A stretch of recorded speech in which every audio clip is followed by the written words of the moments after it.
মধ্যে আমরা ঢুকে যাব আমাদের দ্বারবাসিনী মন্দির। এখানে দেখো পিকনিক করতে এসে আগুন লাগিয়ে দিয়েছে, দারুণ এনজয় করছি সবাই। আমরা কিছুক্ষণের মধ্যে পৌঁছে যাব, এই চলে এসেছি।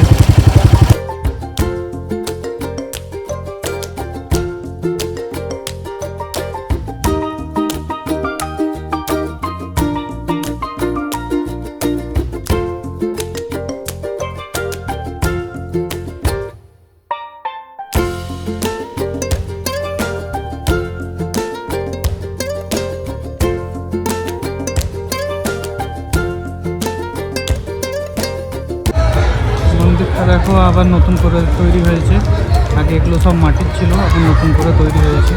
কালার টালার হয়ে যাওয়ার পর দারুণ লাগবে দেখতে। এখানে কাককে খাবার দেওয়ানো হয়, যে পাখিগুলো থাকে ও পাখিগুলো এখান থেকে খাবার খায়, যে ভোগটা রান্না হয় তারপর এখান থেকেই খাবার দেওয়া হয় ওদেরকে। এই জলে দ্বারবাসিনী মায়ের ভোগ রান্না হয়। এখানে দেখো ছোট্ট ছোট্ট মাছ, কত সুন্দর। জলটা কোনো দিন শুকিয়ে যায় না, সব দিনই এখানে এরকমই জল বইতেই থাকে।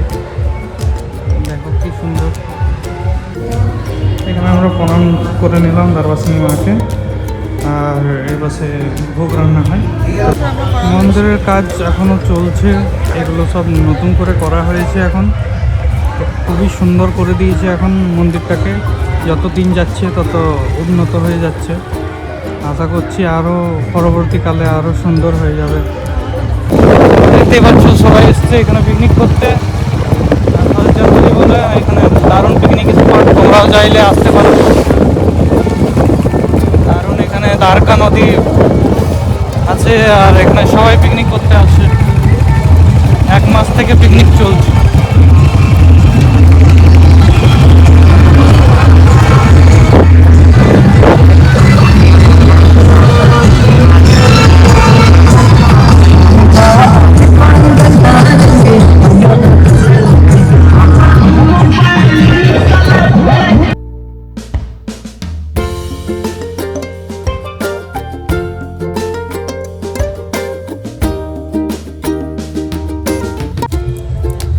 এই জায়গাতেই কিছুদিন আগে একটা সিনেমার শুটিং হয়েছিল, আরও বিভিন্ন রকমের সিনেমার এখানে শুটিং হয়।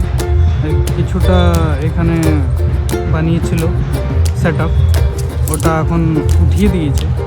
বাট জায়গাটা ভীষণ সুন্দর, ভীষণ মনোরম একটা জায়গা, খুবই সুন্দর জঙ্গল, একটা জঙ্গল টাইপের, খুবই শান্ত একদম নির্জন পরিবেশ। এখন পিকনিক বলে একটু ভিড়, না হলে একদম ফাঁকা থাকে। দ্বারবাসিনী মন্দির এখানে এসেছি আজ 1 জানুয়ারি, তো আমরা দুজন মিলে আজ প্রণাম করার জন্য এসেছিলাম দ্বারবাসিনী মাকে। তো আমরা প্রণাম করে চলে এসেছি। এখানকার ভিউটা দেখতে পাচ্ছ দারুণ। আমরা কিছুক্ষণের মধ্যে বেরিয়ে যাব, তো চলো দেখা হচ্ছে।